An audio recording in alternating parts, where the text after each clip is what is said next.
Good afternoon. We are about to begin our symposium. I invite you all to take your seats.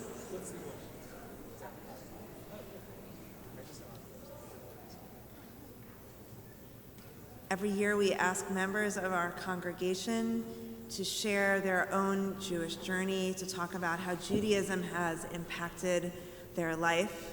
This year we chose 4 wonderful individuals who know a lot about, or let's just say that Judaism impacts their life in many, many ways.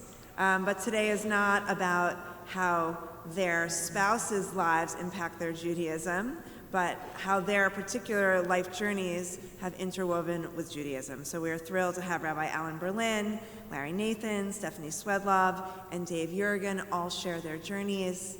Yes, they are all related to the clergy and or professional staff by marriage. So in between each of our speakers, there will be a musical interlude giving us a moment to think about and reflect on the particular stories that have been shared. So since we are going alphabetically, we start with Rabbi Alan Berlin.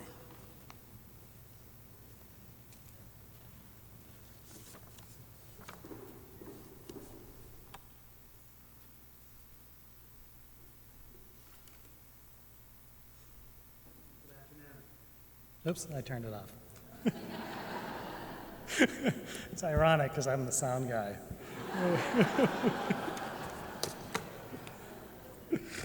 Oops.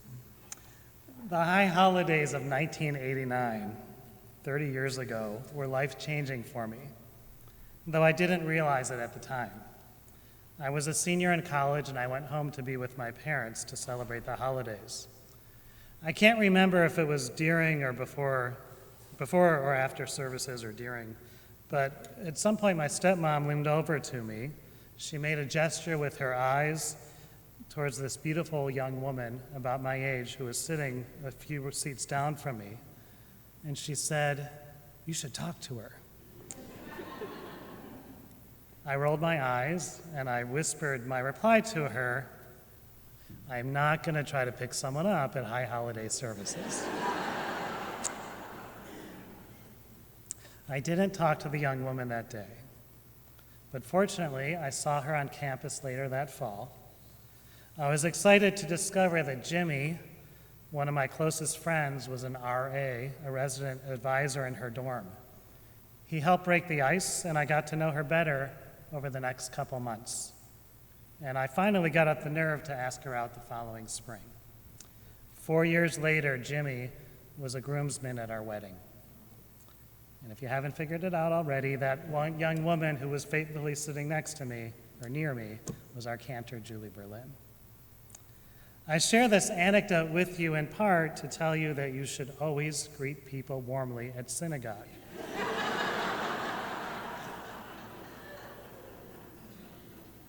You just never know who's going to be sitting next to you.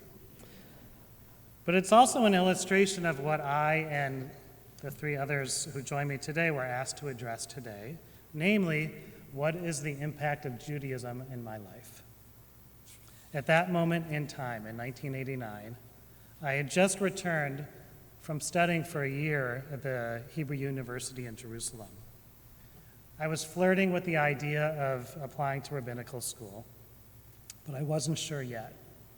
I took a lot of Judaics classes in college.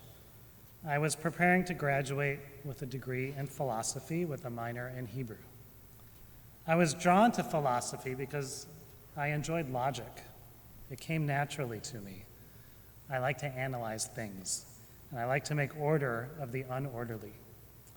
I thought of myself as a thoughtful Jew, one who genuinely liked to study and immerse myself in classic texts. I loved being part of the people of the book. Fast forward to the summer before my 5th and final year in rabbinical school. One of my favorite teachers, Rabbi Larry Hoffman, whom some of you will remember was our stall lecturer here a few years ago, was offering a summer non-credit class on personal spiritual journeys. I jumped at the chance to join a handful of my classmates and study that summer with Rabbi Hoffman. At our first meeting, Rabbi Hoffman challenged each of us to articulate one question that we wanted to explore that summer. One burning question that well into our rabbinic studies was at the top of our list of things that we wanted to pursue. Mine came easily to me.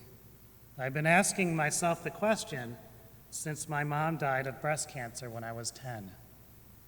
How can I better understand God? It's a big question. I knew that I wouldn't get the answer that summer, but I wanted to get closer to answering the big question. How could I better understand God? My seminar class with Rabbi Hoffman was pretty intense. We read a lot. We learned from several remarkable thinkers that he invited to teach us, and we challenged one another. I was also about to become a father. That was the summer that Julie was pregnant with our oldest son, Daniel.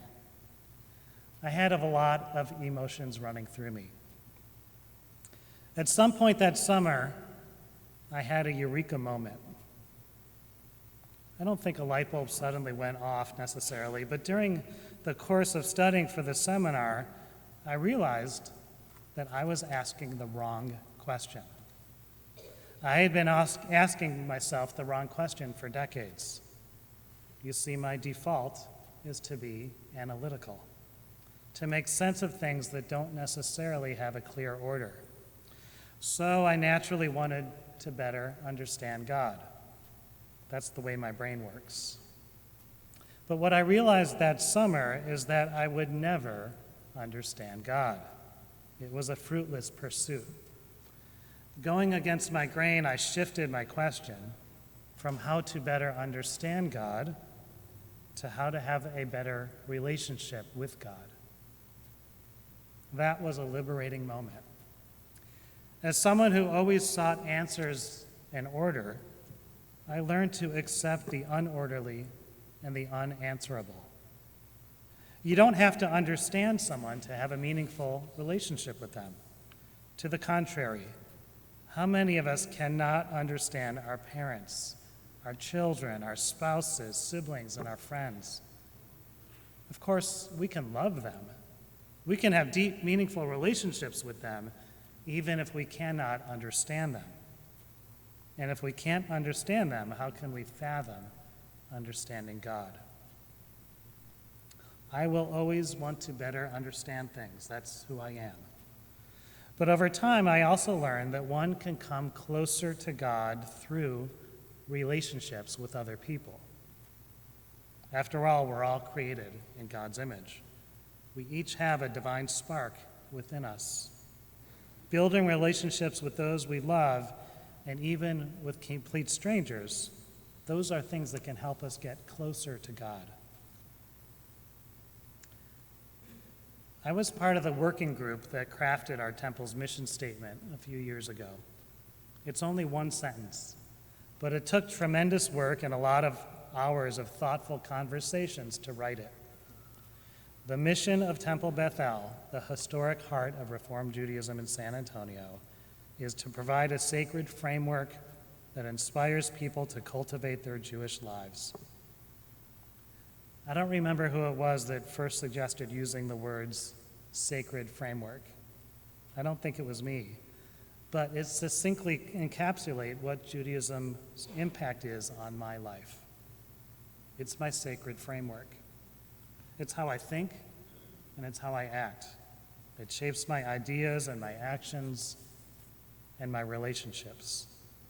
And in the end, I think that my Judaism is ultimately about deepening meaningful relationships, guided and framed by Jewish values. As I reflect on that 21-year-old in services with my parents, I realize now that I was a bit arrogant and a bit foolish. I was above speaking with a woman that I was attracted to because that's not what I thought the high holidays were about, namely serious days of self-reflection and repentance. I was foolish. Judaism is rooted in relationships. What better place to start one than a temple? but I'm glad I didn't talk to her that day. Who knows what would have happened had I done so? It turned out great in the end.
When Mara and I moved to San Antonio 5 years ago, most people thought I was from New York.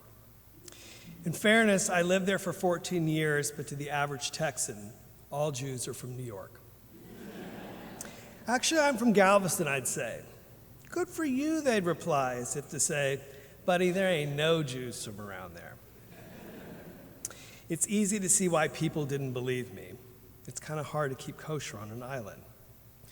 What most Texans don't realize, however, is that second to New York, albeit a distant second, Galveston was a port of entry for roughly 10,000 Jews at the turn of the century. My grandparents and great-grandparents were among them, but unlike most people who passed through the city on their way to a better life in America, they never left. Instead, they went to school, raised families, and became good citizens. Galveston was a great place to grow up, but not if you were Jewish. There was no deli, and for most of my life, I didn't know there was anything other than a lender's bagel. At school, taking off for the high holidays meant that you wouldn't be receiving an award for perfect attendance, nor would you be singing I Have a Little Dreidel in choir. In a high school graduating class of more than 500 students, only 5 of us were Jewish. Still, growing up in Galveston had a tremendous impact on my Judaism because it taught me not to take it for granted. You had to work to be Jewish. So as a child, my parents made sure that my brothers and I never missed a Friday potluck dinner at our synagogue. We never went to school on Rosh Hashanah or Yom Kippur, and we always celebrated Hanukkah and hosted Pesach Seders at our house. We attended religious school every Sunday, wreaked havoc at the Purim Carnival, had bar mitzvahs, and were confirmed, except for my older brother David and his entire class who were expelled. At the center of everything Jewish growing up are my rabbis, beginning with Sam Stahl, followed by Jimmy Kessler and Alan Greenbaum. They were talented young rabbis who cut their teeth in a small but historically important synagogue that was my spiritual lifeline. As a teenager, my connection to Judaism began to wane. Our congregation hired a new rabbi who was committed to another synagogue for the year leading up to confirmation. We'd visit briefly whenever he came to town, which was enough time for me to decide that I didn't like him. He was not warm, nor did he take an interest in me. So when he scheduled a rehearsal on a Saturday afternoon just prior to confirmation, I decided I'd show him how I felt by entering the sanctuary in my bathing suit, having just walked off the beach where I was a lifeguard. No surprise that things went downhill from there, and once I was confirmed, I was out. For the next few years, I was in Bamidbar, wandering in the wilderness following my exodus from Judaism. Instead of attending the University of Texas, I chose Texas A&M, which was hardly a hotbed of religious diversity. Still, my mother made sure that I connected with the son of a close family friend who was Jewish. Call Jay, she said. Oh, and if you decide to pledge a fraternity, you go Sammy or you go nothing. Understood? I did, and Jay and his roommates, Josh and David, both good Jewish boys from Dallas, took me under their wings. But when they graduated a year later, my interest in a fraternity that was becoming increasingly non-Jewish quickly faded. The School of Architecture became my religion, and despite the occasional anti-Semitic quip from a professor, I found myself a new home. It wasn't until a few years later that I began to find my way back to Judaism. On Saturdays during my junior year abroad in Italy, I occasionally walked the halls of our dormitory thinking, where is everybody? That's until I discovered my classmates crammed into a room for Bible study that I realized why I was all alone. Still, it didn't bother me like it would have growing up in Galveston. These were my friends, and we had a lot in common. The only difference is that they met for Bible study. So what was stopping me? When I returned to school in the fall, I was determined to let Judaism back into my life. I shared my feelings with a friend who said, that's great. You should come with me to Austin next week, and we'll celebrate Shabbat at Chabad House. You'll love it. Count me in, I said, not knowing that I was about to step into the twilight zone. Still, that trip proved to be a pivotal moment in my life, but not because the Rebbe spoke to me in a dream. Rather, I found the sign I had been looking for, literally. What I didn't know at the time was that my friend was still dating a Hasidic boy in Austin, so we stopped by the UT Hillel before heading to Chabad for Shabbat to see Rabbi Carrie Baker so she could get some advice for how to deal with his unapproving parents. While she was being counseled by Rabbi Baker, I waited outside his office where I noticed a laminated flyer that said, looking for a job, spend your summer at Green Family Camp. And without thinking twice, I said to myself, that's what I'm going to do. It's hard to put into words how much the next summer meant to me. I found so much of what I had been looking for, even the things I never knew were missing. Green gave me a spiritual home and the freedom to explore my Judaism. It also made me a more literate Jew through prayer, song, and study. And for the first time in my life, I had friends who I could relate to, just like my classmates in Italy. It's no coincidence that almost 30 years later, re'ut, or deep and meaningful friendship, is one of Green's 4 core values. It would be an understatement to say that Judaism has impacted my life. It has given me a graduate education, a rewarding career in the Jewish community, and friendships that will last a lifetime. More importantly, Judaism has blessed me with a fierce and fantastic wife, 3 wonderful children who have found their home in San Antonio but spend their summers in Bruceville. So while Judaism affects nearly every aspect of my life, I make sure, especially in my role as a director at Green Family Camp, that it does the same for children from Temple Beth-El and in small towns like Galveston. But I still don't take it for granted. I've never forgotten where I came from or the spiritual road I traveled.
When I was a little girl, I hated being alone more than anything in the world. My family moved a lot, and I was constantly in a new house, a new school, and struggling to make new friends. Some people are built to make the most of this situation. They become the class clown, or the teacher's pet, or any other number of roles in the social hierarchy of the elementary school. But not me. Even though I hated being alone and isolated, I was too shy and scared to put myself out there to meet new people. So, my fear became my reality, and the more isolated I became, the more I hated my self-made prison. While many people who struggle to fit in at school find a home within their religion, my family wasn't religious, so I wasn't even granted the solace of a spiritual community. Eventually, in spite of being shy and awkward, I began to develop friendships at school, and these friends began to bring me to church with them. And for the first time, I felt like I had a home. The comfort of the warm embrace of this community felt like I was being enveloped in a cocoon that would emerge a new person, confident and changed for the better. My church was what many would call fundamentalist. The word was the word and was not meant to be questioned. It was simply to be read and accepted. To combat my earlier shyness and loneliness, I developed an inquisitive mind. And that trait had stuck with me so that I would often ask questions about the teachings that we were receiving, and every question I asked was met with the same answer.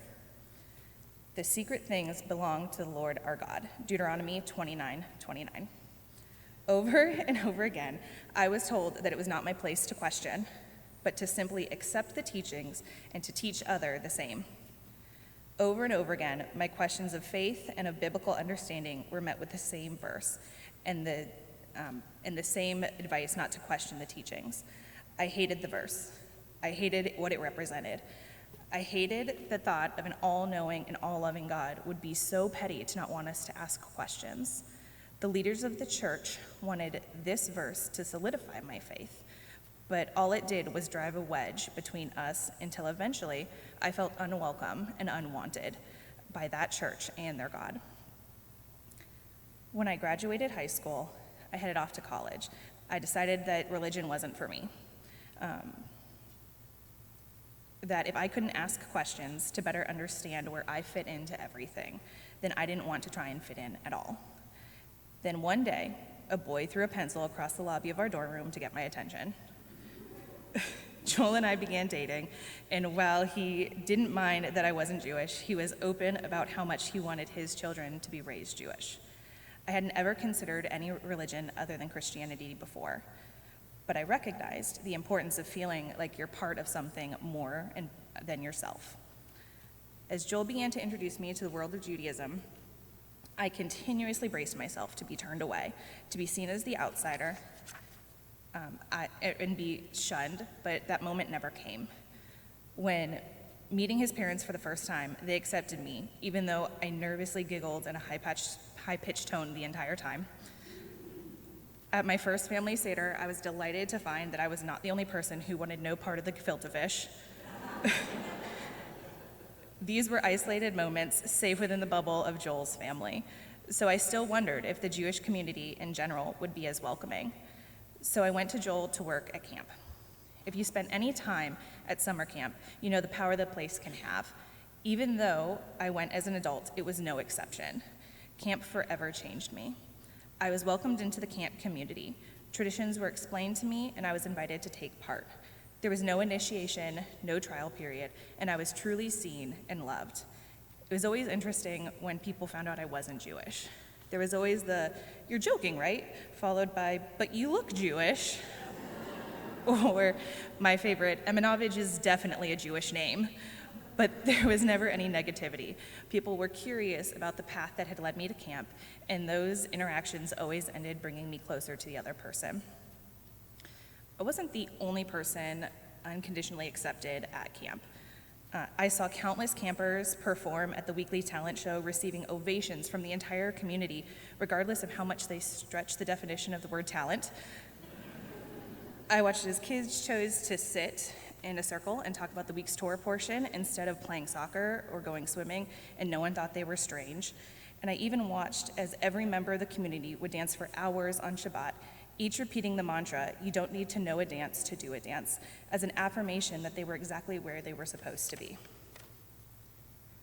I became more and more confident in the Jewish community, but the true turning point for me was after camp, when Joel was preparing to lead services at our synagogue in Vegas, and I asked the rabbi a question.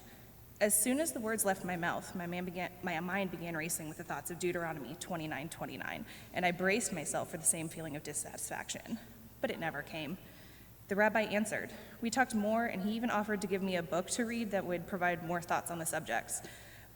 More thought, not only could you ask questions in Judaism, but there are multiple answers to any question.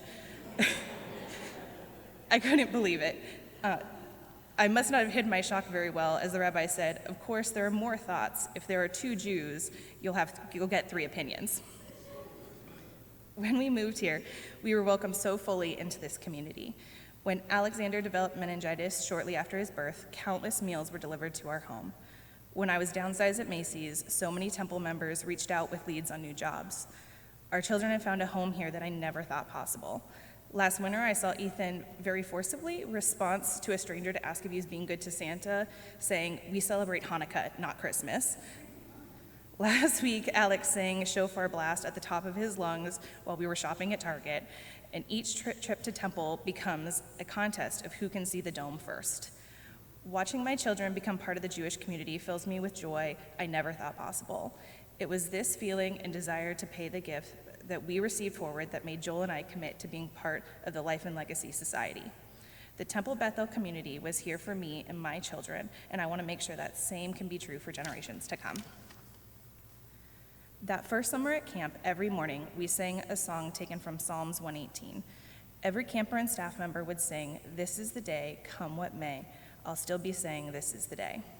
The journey I've taken to this point is full of twists and turns, but each day has the potential to be the day where we question, the day where we learn, the day where we are lost, or the day we are found.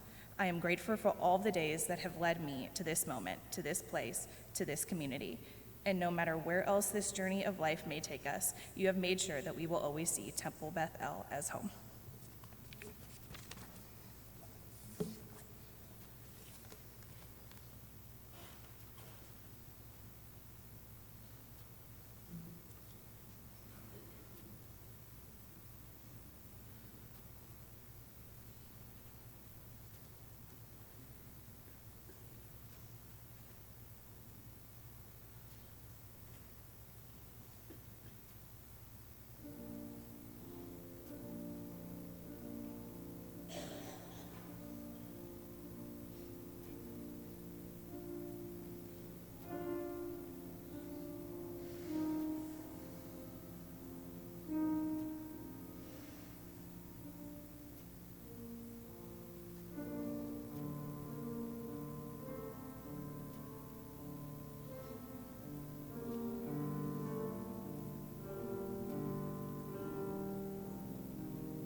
Good afternoon and good Yontif.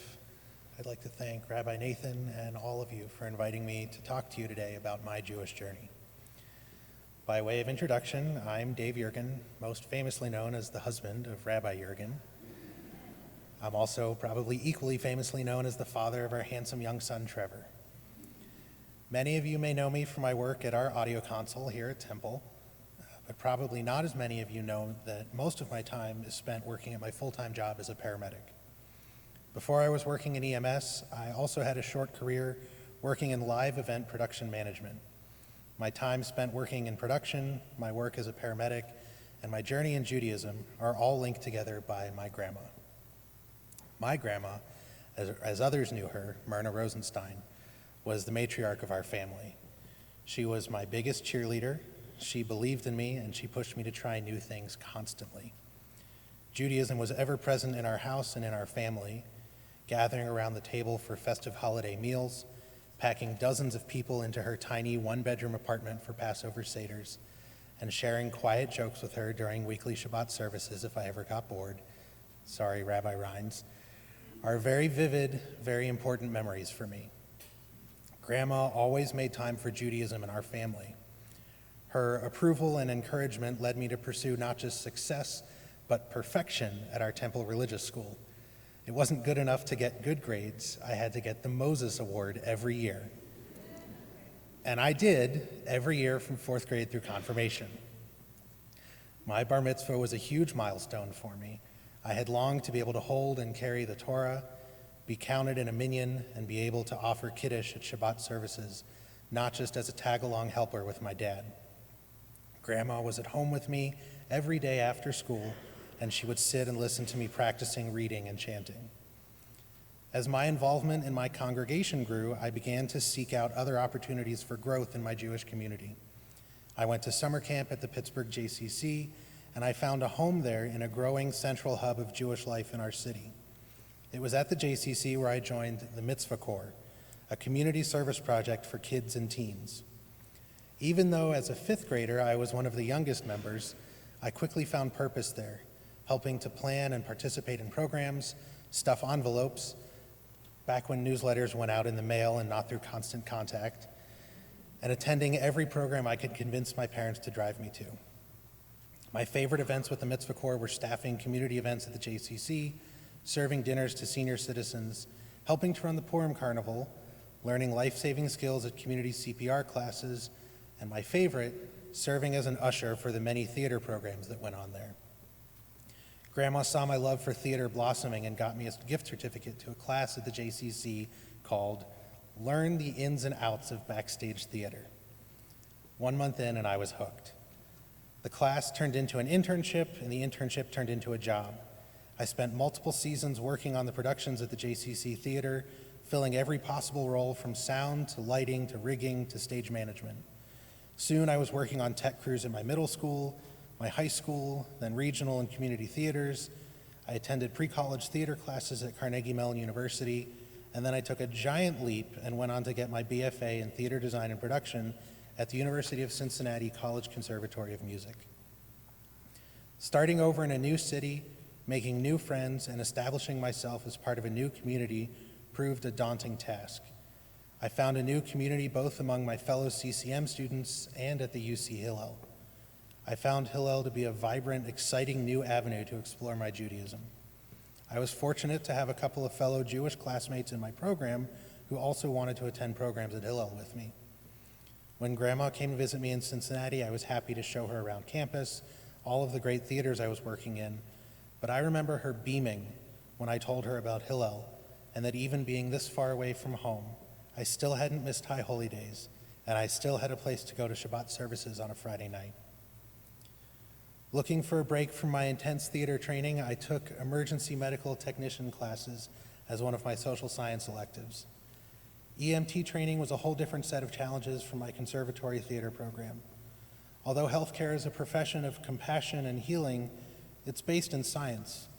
There was pathophysiology, pharmacology, and even a small amount of psychology to learn just at the EMT level. I had found my second calling. The idea of being able to be the helper in an emergency and not just a bystander, was exhilarating. I felt drawn to learning as much as I could about how to help others. It felt like a natural extension of all the years I had spent doing community service projects at the JCC. This side venture into the world of pre-hospital medicine is what prompted me to join a volunteer fire department after I graduated from UC and found myself living in northern Kentucky. Yeah, I said Kentucky. I had somehow found myself on a path from Squirrel Hill, a neighborhood in Pittsburgh affectionately known to insiders as Jewtown, USA, to living in Crescent Springs, Kentucky, where I was not only one of the very few Jews in the state, I was, for many of my firefighter brothers, the first Jew they had ever met. The thick skin required to survive the constant ribbing that goes along with a brotherhood made up of lifesavers and type A personalities went double for me, because suddenly Jew jokes weren't an abstract concept for these men and women. I had given them a face. I was welcomed into the fire and EMS family, though, and they accommodated me by grilling a steak on pork chop night or making a side portion of beans without ham. Small gestures went a long way to feeling accepted. I do distinctly remember, though, the director of my EMS service being concerned that he had to perform some kind of ritual cleaning of the entire station when I got hired to allow me to be able to live there for a 24-hour shift because I'm Jewish and he had read something at some point about keeping kosher. It was that small of a town, but they accepted me, welcomed me, and I shared with them parts of what I knew about Judaism, just as I attended church services with them on Sundays and helped them prepare Christmas dinners and hang lights and decorations every year. Our common ground and our desire to serve our community, our fellow humans, brought us closer together, I think, than any other career could. As I went through firefighter academy and then paramedic school, Grandma just kept adding stickers to her apartment door. I love my EMT grandson. Grandma to a firefighter lives here. Proud grandmother of a paramedic. Each one displayed more proudly than the last. Grandma's encouragement and acceptance of my desire to completely change careers from a lighting shop manager to working full-time as a paramedic was the single most influential part of my decision-making process. Grandma loved that I had chosen a career path based entirely on helping other people. I found such significance in my new career, it changed me as a person. The Talmudic principle of pikuach nefesh, that lending assistance to help save a life is more important than any other mitzvah one could perform, felt like a beam of light drawing me to EMS, to helping my fellow humans. Grandma loved hearing about my adventures in EMS and listened endlessly to me describing my continuing education classes on the phone as I excitedly described the newest technology in IVs or new concepts I learned in interpreting EKGs, never once getting bored or impatient with me. Even as Grandma aged and had to occasionally rely on Pittsburgh EMS to pick her up off the floor when she stumbled, I'd get a message every now and then from a fellow paramedic on Facebook who had looked me up through mutual professional contacts because my grandma couldn't stop chatting them up about her grandson, the paramedic. Even though not every call I go on is life and death, I often think about how important it was to Grandma that she could joke with the Pittsburgh EMS guys that she was their best customer because of how often they had to pick her up. The gentle care they provided her, assisting her up off the ground, making sure she wasn't injured and helping her back to bed, I often picture my patients as my grandma, making sure that I am always respectful, helpful, gentle, and polite. I want my patients to feel secure in my care, just as Grandma did with her Pittsburgh medics. My life took another crazy leap in Judaism when I began dating not just a nice Jewish girl, but a rabbinical student. And you can imagine how much my grandma cavelled when she heard that. From the earliest days of our relationship, Judaism has played a pivotal role in how Marina and I spend time together. Taking time off of work to see her participate in an afternoon service at HUC or traveling to her student pulpit in West Virginia, Marina and I had a foundation in Judaism from the very start. Her placement process brought us here to San Antonio, farther away from Pittsburgh than ever before, but coming here grew my Jewish family instead of shrinking it. Even though Grandma never got to visit us in Texas, she could watch Marina lead services on our live stream service and would tell me all the time how proud of me she was for quickly finding a new EMS job here in San Antonio, continuing my mission to serve my community with compassionate care in times of need. Temple Beth-El has welcomed not just Marina and myself, but also our son Trevor, whose middle name is Miles for my grandma. Trevor began his Jewish life here at Temple Beth-El with his bris. He's growing to love visiting mommy at Temple, and you'll see him climbing on the bima after services. He'll enroll in our religious school when he's old enough. I'm the proud father of a young Jewish boy who I hope will be inspired by my Jewish journey as he lays the foundational steps of his own. I intend to share with Trevor my love for Judaism and my passion for service to others as a tribute to my grandma as I continue to learn and grow with our Temple community.